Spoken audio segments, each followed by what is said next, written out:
Hi everyone, this is Alyssa Grasso, and you are watching or listening to Awkward Author. This is my weekly vlog slash podcast where I talk about my wonderfully awkward author life and just keep you up to date with what is going on for me as an author and also occasionally life in general. Kind of as usual, it's a hectic week. It always seems to be here. So what do I have in store for you this week? And talk about, I have made some writing progress, a small amount, so I'll keep you updated on that. I had a little bit of good news, as book-related good news last week, so I'll let you know about that. Had a interesting response to one of my Facebook ads, and so I'm just going to rant a little bit about Facebook ads because I feel like it. And what else is going on? It's just something I noticed about a free promo I did, so just some thoughts on that too.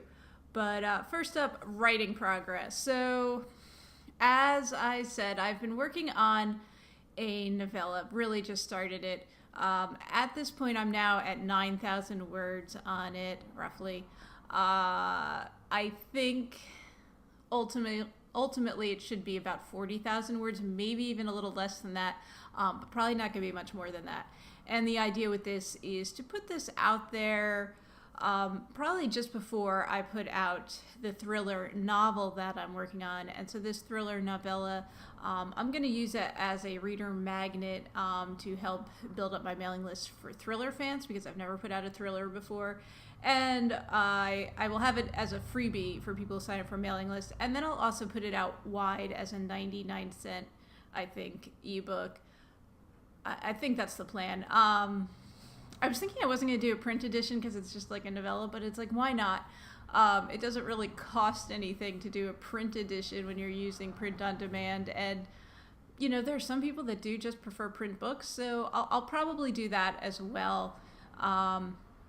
Again, I have to write the thing first, so I'm getting ahead of myself. So I'm at like 9,000 words on it, and I've been doing a lot of, although maybe not as much this week, but I've been doing a lot of dictation with it and trying to write it that way. So that's what's going on with that project. And as far as the thriller novel, I finished up the edits I was working on last week. I have it now in a state where it's ready to go off to a copy editor, and I've gotten bids from a few copy editors. I'm waiting for a bid from one more who I contacted through Reedsy. I found these copy editors through Reedsy. I used Reedsy before to find a copy editor for Unnamed Roads, and I was really happy with how that worked out. So this again is a completely different genre. It's an adult book as opposed to a young adult book. So won't be working with the same copy editor, and look for some copy editors who were working in that genre. And yeah, I have to review the bids and pick one of these copy editors. And my take on it, the bids are probably all going to be roughly around the same price, within a few $100s, I would say.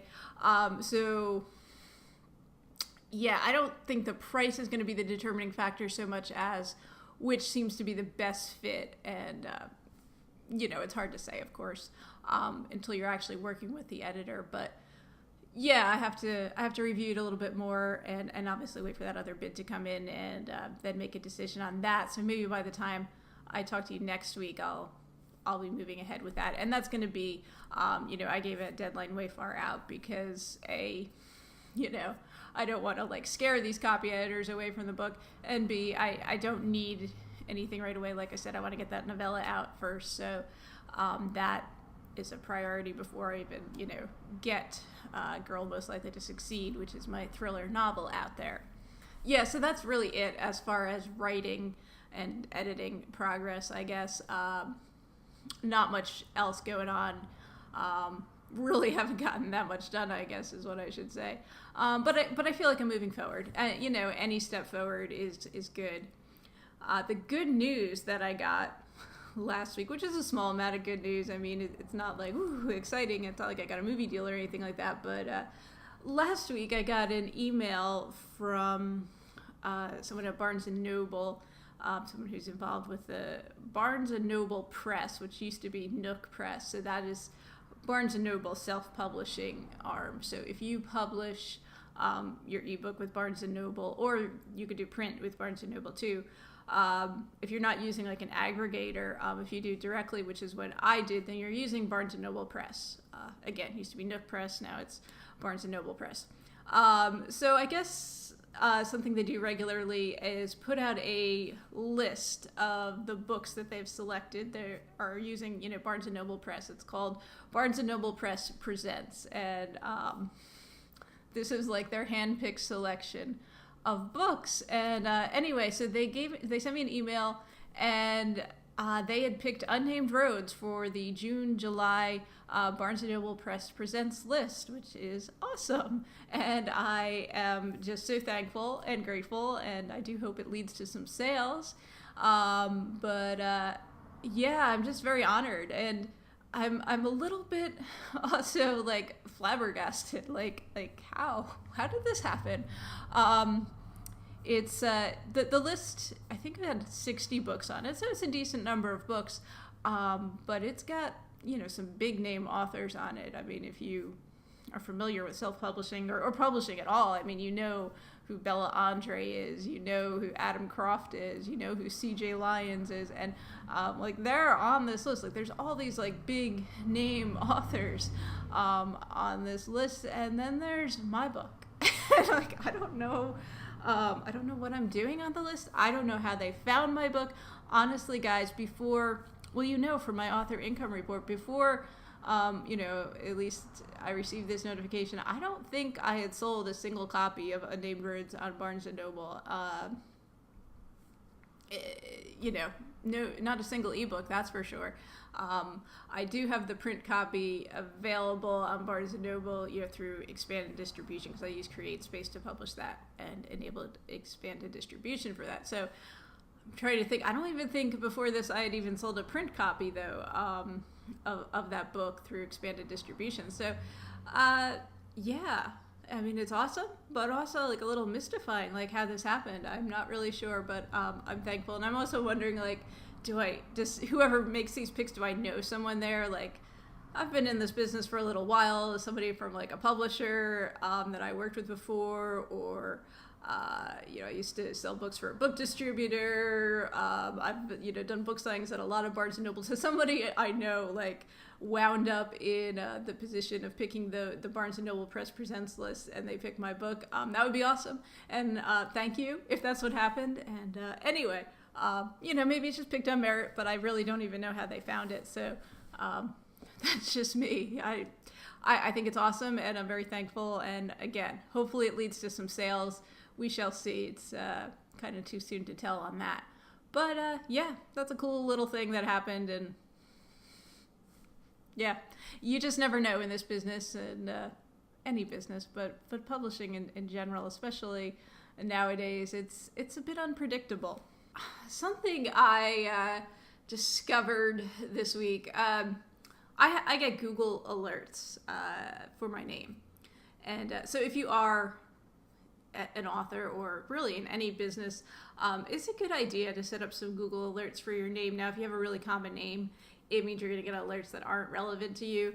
As far as I know, I'm the only Alyssa Grasso, so my alerts do pertain to me. Usually when I get a Google alert, it's something like, I published a post on my blog, my website, which it isn't really a blog, but whatever, it uses WordPress. So if I put out an item on there, it's published, it has my name on it as the author, and so that gets picked up as a Google alert. I have there's a group blog, YA Outside the Lines, that I write once a month for, so usually that I get a Google alert on when one of my posts goes up. And then the other thing, this is pretty much the most common Google alert I get, is when my book is available, when one of my books is available for free on a piracy site, and I get these all the time, and I know that other authors do as well. But what's interesting about the alerts I've been receiving this week about my book being available on a piracy site is they pertain to my book Ferocity Summer, which has been out there for years and has been on piracy sites for years. When it was first published, my publisher Flux used NetGalley to get galleys to reviewers, like bloggers and stuff. And it's notorious that once you put something on there, people pick it up and then they distribute it for free on these piracy sites. So, yeah, it's been out there for years on piracy sites. What's interesting, I noticed, is that this week, the alerts that I'm getting on Ferocity Summer, they have the new cover that I, made when I republished this book. And also, probably not coincidentally, I did a free promo on this book, what was that, like 2 weeks ago now? So that is the result of the free promo is now that version of the book is available on piracy sites. It's pretty much the same book with a different cover. But yeah, so it kind of like, I don't know. I know there's, a lot of different reasons to do free promos with your books and stuff, but I'm kind of thinking, I don't know. I don't really like that idea because, it ends up going out there onto these piracy sites and, obviously that's no benefit to me whatsoever. So, yeah, I'm not sold on the Amazon exclusive thing. Like right now, Frosty Summer and Shallow Pond are both enrolled in KDP Select. I don't get that many, borrow reads. Shallow Pond, I don't know if I've gotten any borrow reads on it. Frosty Summer, I've had a few people read it from borrowing it. So there is that. So I've made some money on that. But I don't know. Yeah, the free promo I did. Now, of course, as I said, when I did that free promo, I did not plan that too well. I did it on a week that was really busy, and I couldn't promote that as much as I wanted to, so I didn't really take advantage of it. But still, I did have, a number of copies downloaded. I don't think it led to any more reviews on the book. I picked up a few newsletter signups, I think, as a result, so that's good. But I don't even think it really led to more sales of my other books, So, and it's not like a first in a series or something like that where, when you do the free promo, then people want to read the rest of the series. So that is a little different with a standalone book, I know. But yeah, anyway, I'm just kind of like now rethinking the whole like free promo thing, the whole, being in Kindle Unlimited, Kindle's KDP Select, whatever it's called. Kindle Unlimited, right? Yeah, I'm just rethinking that whole thing. I mean, obviously you can be in that and not do the free promo. I have books that are in that program, ebooks that are in that program. I've never done a free promo on them. So you don't have to do the free promo, but that's like one advantage of being in that program. And now I'm just thinking it's not such a great advantage. So yeah, in the future, like if I want to do, a free promo, a free giveaway of my book, I would probably do it the way I do for Popular, which I have available for free on my website if people sign up for my mailing list. And like I said, I'm going to do that with that thriller novella that I'm putting out. People will be able to get it for free if they sign up for my mailing list. And I'd rather do it that way than just to kind of blindly put something out there for free for anyone to download and then, upload to a piracy site. Obviously, putting it out there for free on my mailing list, that isn't going to stop people from doing that. But I at least feel like I'm getting a little bit of a benefit from it. I mean, they could obviously go around and unsubscribe right away. So there's that to think about too. But I don't know, just kind of thinking out loud and, this business, it's just crazy. And it's interesting. Like you would think like maybe like it's sort of like a mindset of like the younger generation who's kind of always had access to free stuff. And there definitely is like this feeling that like they don't want to pay for, stuff if they can get it for free, like ebooks and things like that. I will point out that, if you don't have money, I understand, I've been broke too, but library cards are free. Your public library would be happy to lend you plenty of books, both in print and digital formats. If you want a book and they don't have it, you can request it and your library will likely get it because libraries really, they like to help their patrons. And I say this as someone who worked in libraries, someone who sold books to libraries, and someone who uses libraries. Libraries are awesome, and I encourage you to, borrow my books from libraries. Ask your library to get my book. I'd be very happy if a library ordered my book. So that's just something to consider. But went off on a tangent there. All I'm saying is that I was thinking, it's like that younger generation, but it's not, because I'm not getting into some specifics, but I know someone who's basically in the, media business, entertainment business, and is older than me, and also is, someone who regularly, accesses pirated materials. And it kind of like boggles my mind. It's like, do you realize, like, people are relying on income from people, either purchasing tickets or purchasing books or purchasing like movies or whatever they're purchasing. And like, if you're getting around that by like pirating stuff, you're hurting these people, like not just, not just big stars, big celebrities, but all the people that like, work on a movie or work on a book or whatever. And I don't know. It just, people that have that mentality, I don't know. I don't get it. Like, it's just it's a weird way of thinking, I feel like. And there just are some people that view it that way and other people who don't. So that's just my 2 cents on this subject. And I'll get off my soapbox now, I promise. But I'm not done ranting. I'm not done ranting for the day because, okay, Facebook ads. I have complained about them before, and I'm going to complain about them some more. But I just cannot make them work. I mean, I can spend money on Facebook, trust me, I can, but I do not get the sales from the ads I'm running. And, I've tried different things. I have, read books and studied up on, everything I can find about running Facebook ads, and I just cannot make them profitable for me. I'm sorry. And something interesting, last week, I was running 2 separate Facebook ads for 2 separate books. The one book that I was running an ad for was my how-to book, a nonfiction book on selling vintage items on Etsy. So I figured that was something I could pretty well target to the right market. And I do well with AMS ads for that book. That has been my biggest success with AMS ads in terms of, profit generation. And so I was like, well, let me try Facebook. It might help me expand the audience that I'm reaching.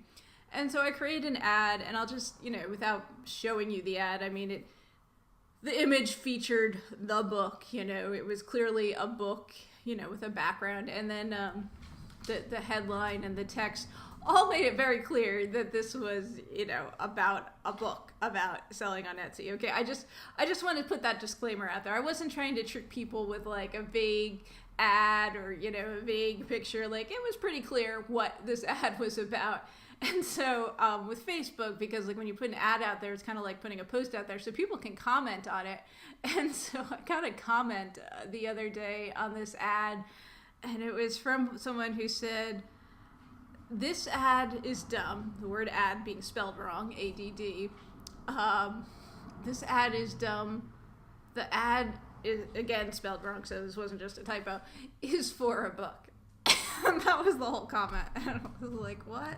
Yes, it is. I don't know, like, what, I don't understand. Anyway, I don't understand Facebook to begin with, so probably it's a bad idea for me to be advertising on there. And the other thing, like, AMS, okay, you can target your ads like so finely tuned and target them to really reach your target market, I feel like. And the other thing with AMS ads is they're appearing on Amazon, which is where people are going to buy books. So it's like they're already on a shopping site. They're already there to buy books. It's pretty easy to convince them. I mean, not that easy, but compared to like, somewhere where they're not looking for books at all, it's a good place to advertise because they're already in that mindset of buying books. Facebook, people go on there to, I don't know, post photos of their vacation or look at funny cat videos or whatever the heck they're doing on Facebook. And so they're not usually in the mindset of, oh, I'm on here to buy a book. Now, if they see an ad, it might appeal to them, they might click on it and they might buy your book. Okay. but that isn't like the primary reason they're on Facebook, and so it's a little bit harder, I think, to convert those Facebook, people into book buyers. And you can target Facebook ads, but I just feel like the targeting on there, at least for the books that I'm trying to promote, I haven't found anything that's really worked for me. And it's like, you can target by authors to an extent, but they have to be like really big name authors. Like if you want to target someone that's more like specific to your niche, forget it. You can't do it. So it's tricky to do. I find the targeting. So I have to kind of like target authors that aren't necessarily a good fit because they're kind of in my genre, but not really because I write completely different books. Anyway, so that's just my feeling on that. And so maybe at some point I will give Facebook ads another try, but right now I'm just like, they're just a money pit to me. And I'm not going to just keep throwing money away on them and then just get like stupid like comments like, this ad is dumb, this ad is for a book. It is. Anyway, that's just me ranting, I guess. So right now the ads that I'm using, Amazon AMS ads, and the only other thing I've found to work, and I'm still figuring it out, but BookBub ads do seem to work. And again, you're targeting people, like people are opening up the BookBub email because they want to find some good books to read. They want some book deals. It probably works better if you do have a book on special, but doesn't necessarily need to be. I don't think so. So, they open that email, they're already in that mindset of looking for books. And so, your ad is there and you can target that pretty well to people that would be interested in, the kind of authors that are, similar to what you are writing. So BookBub seems to work for me. AMS seems to work for me. And that's really all that I'm doing right now in terms of ads, and still trying to figure it out. But yeah, so that has been my week. I guess this is kind of a long video because I had a lot to ramble and rant about this week, but there was good news, and then there was some ranting at the end, so I do apologize for that, but that's how it goes in this business, and probably in life in general too. So like I said, I put out these videos every week. My name is Alyssa Grasso. If you want to find out more about me, if you want to get that free book, you can sign up for my mailing list at alyssagrosso.com, ALISSAGROSSO.com. And or subscribe to this channel if you want to make sure you see more videos or hear more podcasts. And I will be back again next week with more tales from my awkward author life. So stay awkward, everyone, and I'll see you and talk to you all again soon.